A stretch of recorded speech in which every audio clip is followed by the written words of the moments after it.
Много сериозно беше надпреварата в МХ-65 с доста обрати, с доста емоции, изпреварвания. 3-4 основни играчи в това Гран-при Перник, като прибавим и Виктор Колмоков от Сърбия с номер 5, иначе от нашите.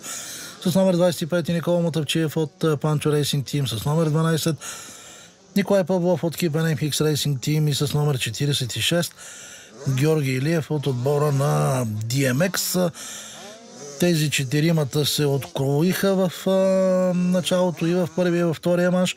Успяха да дръпнат пред останалата от основната група и започна една надпревара между тримата-четиримата, кой да поведе колоната. И ако можем така да се изразим, едно типично за мотокроса падане, микне внимание и уж мотоциклета се движеше наравно, но видяхте как състезателя загуби контрол и падна.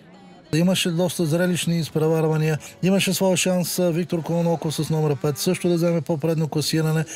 Едно падане обаче във втория мач го прати доста назад и съвсем логично изпадна от тройката в класирането. Имаше сериозна битка и в по-задните редици. Много добре подготвено трасе, благодарение и на дъжда, който се изсипа в събота, а и в последните дни преди събота край Перник и региона. Не се наложи допълнително поливане, но пък всички се обединиха около мнението, че трасето наистина беше много добре подготвено. Точно 17 дни трябваха на Мартин Тодоров и негови приятели, спонсори и любители на мотокроса да се подготвят за Гран-при Перник 2024 година.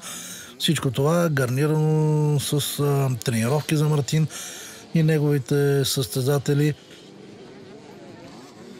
Успя Никола Мотавчиев с номер 25 от отбора на Панчо Рейсинг Тим да триумфира, да спечели победата с по-голяма настоятелност, с по-добро каране и с това, че не се отказа до последния момент. Ето ги и тримата призьори в класа МХ-65.